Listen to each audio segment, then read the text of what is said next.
आज आपण छान मस्त घरगुती पनीर बनवणार आहोत। बाजार म्हटलं भेसळयुक्त पनीर आणण्यापेक्षा आपण घरच्या घरी छान शुद्ध असं पनीर तयार करू शकतो। साधी आणि सोपी रेसिपी आहे। चला आता आपण आता रेसिपीला सुरुवात करूया।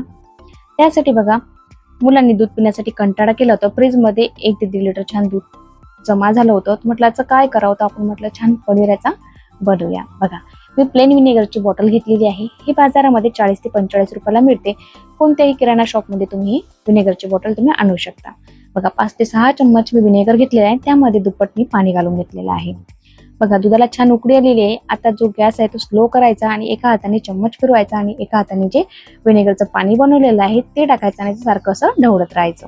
विनेगर पूर्ण ते पाणी घालून झालं की आपला जो गॅस आहे तो पूर्णपणे बंद करून घ्यायचा। ही पद्धत केल्याने बघा आपले पनीर छान मस्त मऊसूत असं तयार होतं। अगदी मार्केटमध्ये जसं मिळतं तसंच पनीर आपलं तयार होतं। तुम्ही जर हाय फ्लेम वरती त्यामध्ये विनेगर घातलं तर जे पनीर आहे ते रबरासारखं तयार होतं। बघा, अशा पद्धतीने पनीर बनवलं की ते पनीर छान मस्त असं मऊसूत आपलं तयार होतं। बघा, व्यवस्थित बघा, ही पनीरची प्रोसेस आहे ती हळूहळू होते आणि पनीर सुद्धा आपला छान तयार होतो। बघा, आता पूर्णपणे जो पनीर तयार झालेला आहे त्यानंतर बघा मी एक चाळणी घेतलेली आहे। त्यावरती एक कापड घेतलेला आहे। कापड घेताना आपण हा कापड ओला करून घ्यावा, त्यामुळे जो आपलं पनीर आहे त्याला तो पनीर चिटकत नाही। बघा, कापड सुद्धा ओला करून घेतलेला आहे मी।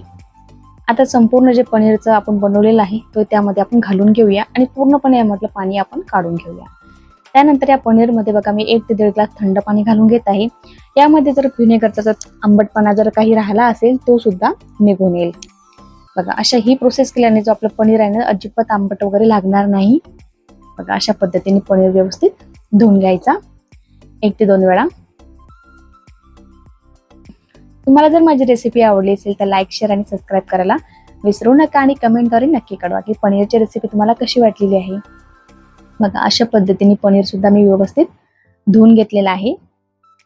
एखाद्या वेळेस मुलं जर दूध पिण्यास कंटाळा करत असेल तर अशा पद्धतीने पनीर बनवून त्याला पनीरच्या वेगवेगळ्या रेसिपी छान तुम्ही बनवून देऊ शकता। पनीर पराठा किंवा पनीरची भाजी किंवा पनीरच्या भरपूर अशा रेसिपी तयार होतात।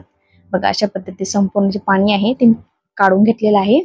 त्यानंतर याखाली मी दुसरा गंज घेतलेला आहे आणि हाताने आता बघा जी पोटली आहे ती व्यवस्थित यामध्ये दाबून दाबून पूर्णपणे आपण यामधलं पाणी आपण काढून घेऊया।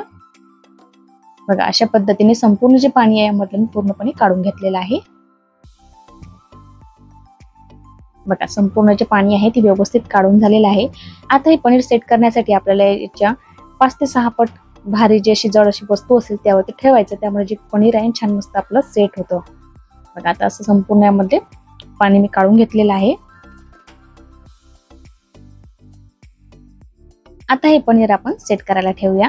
आता अर्धा तास आपल्याला असं ते पनीर बांधून ठेवायचं आणि यावरती एक जड वस्तू ठेवायची आहे। बघा, अशा पद्धतीची पोटली झालेली आहे। आता बरं याच्यावरती छान एक जड वस्तू ठेवूया।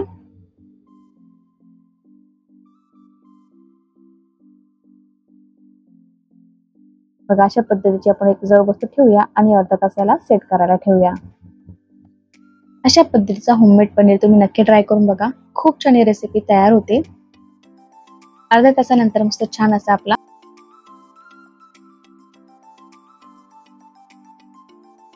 बघा अर्धा तास झालेला आहे। अर्ध्या तासानंतर बघा पनीर छान मस्त सेट झालेला आहे। पण आता थोडासा हा पनीर हा नरम आहे। हा पनीर तुम्ही थोडा वेळ पाण्यामध्ये ठेवून अर्धा तास फ्रीज मध्ये तर ठेवला वापरण्याआधी तर मस्त असा हा कडक मार्केट सारखा हा फ्रीज आपला जो पनीर आहे तो तयार होतो। बघा, अशा पद्धतीचा मस्त असा आपला होममेड पनीर तयार झालेला आहे। अशा पद्धतीची एकदा रेसिपी नक्की ट्राय करून बघा। संपूर्ण रेसिपी बघितल्याबद्दल धन्यवाद। लगेच भेटूया नवीन रेसिपी सोबत, तोपर्यंत बाय बाय।